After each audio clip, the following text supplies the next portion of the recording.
Honorable Dr. Luthra, a person who is guiding always to me like an elder of the family, Mr. Paravi sir, the entire team, Dolly, Ma'am Mahima, Shepra.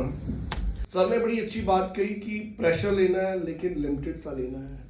मैं थोड़ा आयुर्वेद में विश्वास करता हूँ। मुझे लगता है कि प्रेशर कुकर में सब्जी बननी ही नहीं चाहिए, क्योंकि वो बनती नहीं है, गलती है। दाल तभी गुणकारी होती है जब वो बन जाती है। और आयुर्वेद ये कहता है कि हांडी पे रखकर धीमी धीमी आंच पर उसको बनाओ तो आप दाल को ज्यादा एंजॉय कर सकते हो। लगातार मेहनत कीजिए। मैम दीपा ने जब पूरी अपनी प्रेजेंटेशन दी उसमें एक वर्ड इस्तेमाल किया था, परसेवरेंस, कॉन्टिन्यूटी, कंसिस्टेंसी। करत करत अभ्यास जड़मुती हुए सुझाव। किसी भी एक कार्य को आप लगातार कर लीजिए, आप उसमें कामयाब हो जाएंगे। कुछ दिनों के बाद आपका एक छोटा सा एग्जाम है, इसको छोटा सा ही समझिएगा, उसको बहुत बड़ा अपने दिमाग पर कोई बोझ, कोई हवा मत लेके आइएगा। आप सब लोग 15 प्लस हैं, आपने जीवन में बहुत एग्जाम दिए। विवेकानंदा के एग्जाम भी टीचर्स ही बनाते हैं, वो आपने दिए हैं। सीबीएसई एग्जाम भी किसी टीचर ने बनाए हैं, वो आपने दे देने हैं। अब इनमें और पहले हुए एग्जाम में फर्क सिर्फ इतना है कि आपकी दिशा तय करेगा कि आपको जाना किस तरफ है। जब आप उस एग्जाम्स के बाद वाली स्टेज पे आएंगे तो जिस चीज से आपको सबसे ज्यादा बच के रहने की जरूरत रहेगी वो रहेगा पीयर प्रेशर। पीयर प्रेशर क्या होता है? दोस्त जिस तरफ जा रहे हैं, ये दोस्त, ये सबसे बड़ा पीयर प्रेशर है। और जीवन के बहुत साल गंवाने के बाद हमें ये समझ आ जाती है कि दोस्तों कोई था ही नहीं भाई। किसी के लिए हम सहूलियत थे, कोई हमारे लिए सहूलियत था, तो उसे हमने दोस्ती मान लिया। दोस्ती वो नहीं होती। दोस्ती होती है तो फिर कर्ण जैसी होती है कि दुर्योधन गलत है कि नहीं ठीक है, वो साथ दोस्त उस हालात में खड़ा रहा। और दोस्त एक दो लोग ही मिलते हैं, उसकी पहचान करने में एक उम्र गुजर जाती है। बोर्ड एग्जाम्स को देते वक्त प्रेशर उतना जितना आप संभाल सकें। आप बहुत ज्यादा सक्सेसफुल लोगों को देखेंगे तो उनमें एक बहुत कॉमन चीज निकल के आती है, उन्होंने बहुत कम प्रेशर लिया। यह नहीं कि उन्होंने बड़े काम नहीं किए, लेकिन बड़े प्लानिंग से किए। उन्होंने पहले एक स्वॉट एनालिसिस कर लेते हैं। स्वॉट एनालिसिस मींस पहले अपनी स्ट्रेंथ को चेक करना कि 3 तरह के आगे खड्डे आ गए हैं, एक 3 फीट का है, एक 5 फीट का है, एक 10 फीट का है। तो मैं कौन सा क्रॉस कर सकता हूं, या अगर मुझे 10 फीट का क्रॉस करना है, मेरी कैपेसिटी 5 फीट की है, तो मुझे अपनी वीकनेसेस को कैसे संभालना है। अगर आपका मैथ्स नहीं ठीक है तो आपको इंग्लिश से अपने मार्क्स का बैलेंस बनाना पड़ेगा। अगर आपका इंग्लिश नहीं ठीक है तो आपको एसएसटी में जाना पड़ेगा, साइंस में जाना पड़ेगा। संयम और बैलेंस जीवन का एक बहुत पुराना नियम है, आपको उसको संभालना पड़ेगा।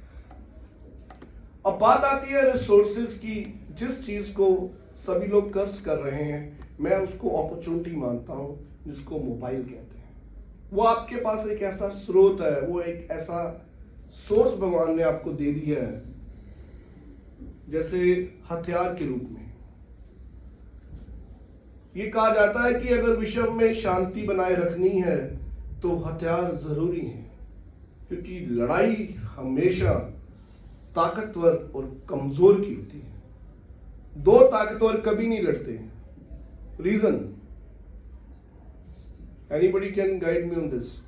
दो ताकतवर क्यों नहीं लड़ते हैं आमने सामने? Anybody, any wild guess? इसके मार्क्स नहीं है आज। दोनों को लगता है कि दूसरा मुझे मार देगा। एक ऑफ द रिकॉर्ड छोटी सी कहानी सुनाता हूँ। किसी ने नया घर बना लिया नई कॉलोनी में, तो उसका दोस्त एक जानने वाला उसको मिलने चला गया घर में। तो बोला भाई कैसा लग रहा है घर? कहता ठीक है, तेरा घर तो बड़ा अच्छा है यार। कॉलोनी? कहता कॉलोनी भी अच्छी है। कहते यार ये बता तेरी आसपास के लोग कैसे हैं? कहता जी बहुत अच्छे हैं। तो कहता फिर ये डांग क्यों रखी है? कहता तभी अच्छे हैं। नहीं समझ आया? क्यों अच्छे हैं? आपको शक्तिहीन नहीं दिखना है, शक्तिशाली दिखना है। हमारे कहा जाता है कि भय बिना प्रीत नहीं। भय ये नहीं कि आपने पड़ोसी के मकान पे कब्जा कर लेना है, लेकिन इतने भी कमजोर नहीं दिखना कि पड़ोसी हमारे मकान पे कब्जा करे।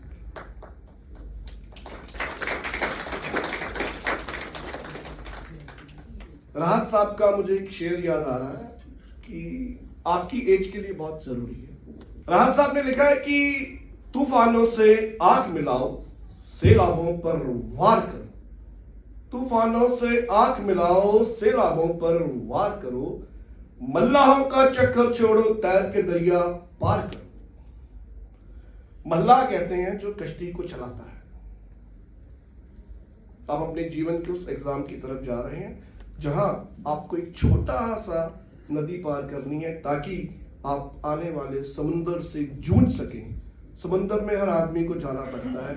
ये आपकी काबिलियत या आपकी मनोदिशा होती है कि आप उस समुंदर में से कंकर ढूंढ के लेके आते हैं कि मोती ढूंढ के लेके आते हैं। आपके ऊपर आपके पेरेंट्स की आशाओं की एक उम्मीद भी है, और अगर आप उन्हें उसके ऊपर अपना 100% नहीं दिया तो वो बोझ भी बन जाएगा। कुरान शरीफ में लिखा है कि मिटा दे अपनी हस्ती को अगर मर्तबा चाहे, मिटा दे अपनी हस्ती को अगर मर्तबा चाहे, कि दाना खाक में मिलके ही गुले गुलजार होता है। अगर जीवन में कुछ प्राप्त करना चाहते हैं तो आपको अपने आप को एक बार राख करना पड़ेगा। एक वर्ड आता है जिसे हम पंजाबी बहुत ज्यादा इंजॉय करते हैं। उस वर्ड का नाम है ऐश। सबको पता है? सबको अच्छी लगती है। मैं इसको दो भाषाओं में फॉलो करता हूं। एक तो पंजाबी का वर्ड ऐश है और एक अंग्रेजी का वर्ड ऐश है। उसके स्पेलिंग किसी को पता है? ASH। दोनों वर्ड सेम है। अगर इस उम्र में पंजाबी की ऐश करोगे तो सारी उम्र में अंग्रेजी की ऐश बन के रह जाओगे, और अगर इस वक्त अपनी बुनियाद में अंग्रेजी की ऐश बनोगे तो सारी उम्र पंजाबी की ऐश करोगे।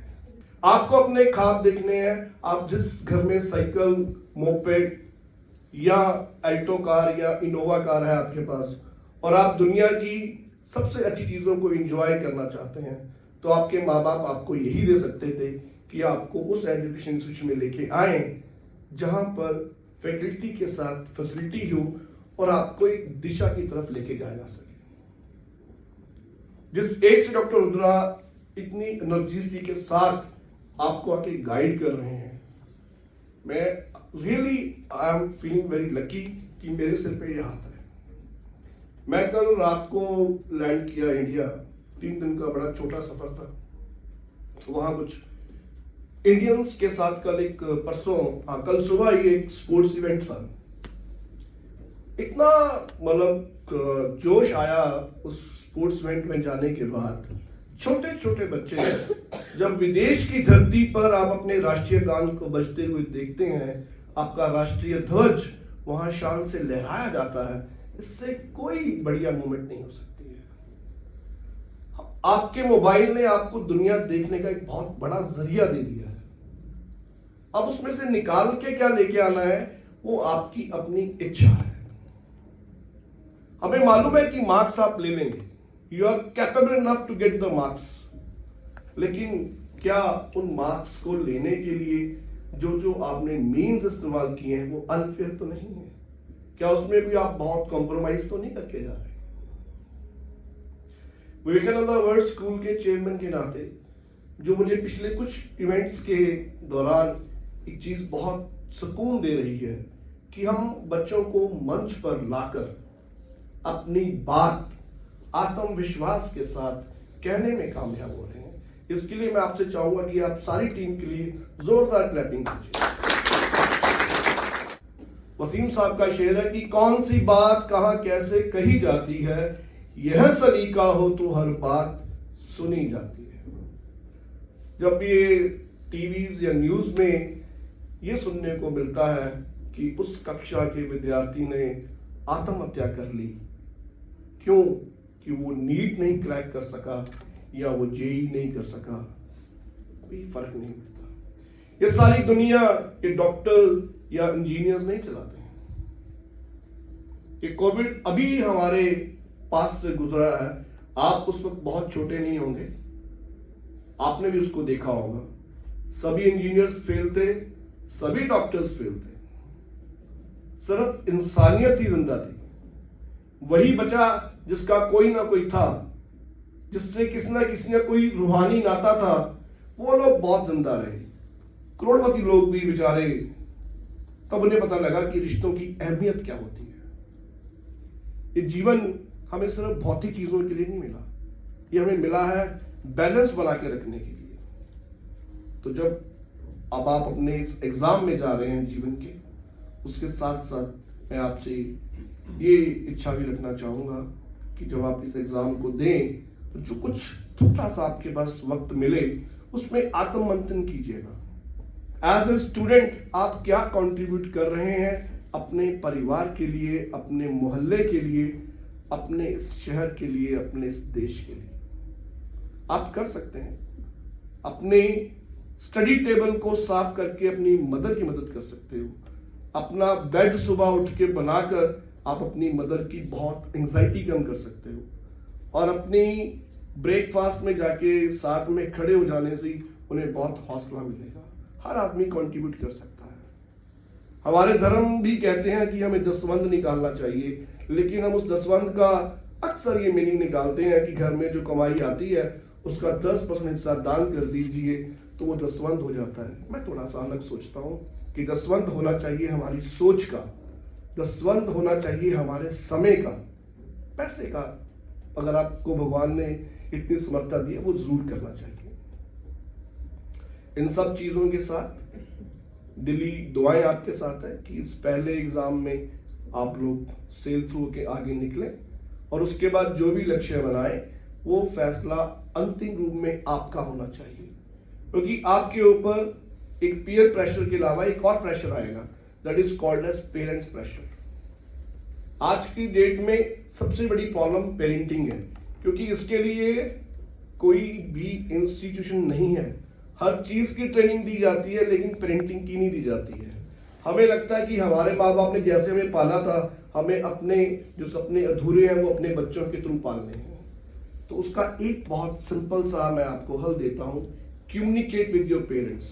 उनके साथ बैठिए, बात कीजिए, उन्हें समझाइए कि मैं इंजीनियर नहीं बन सकता, या मैं प्रोफेसर नहीं बन सकता, या मैं डॉक्टर नहीं बन सकता, मैं तो ये बन सकता हूं, ये मेरी काबिलियत है, ये मेरे 4 पॉइंट हैं कि मैं अपनी बात क्यों कर रहा हूं और कैसे कर रहा हूं। और यकीन मानिए जब आप उनसे बात करेंगे, उन्हें गले लग के समझाएंगे, तो वही एक ऐसा रिश्ता है जो आपके साथ खड़ा होगा, वो आपकी बात को समझेगा।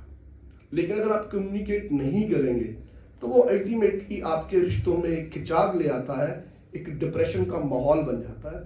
अपने जीवन को संभालिएगा और दिशा ऐसी दीजिएगा कि ना केवल अपना निर्माण करें, अपने परिवार, अपने देश के लिए और सबसे बड़ा इंसानियत के लिए काम कीजिएगा। धन्यवाद।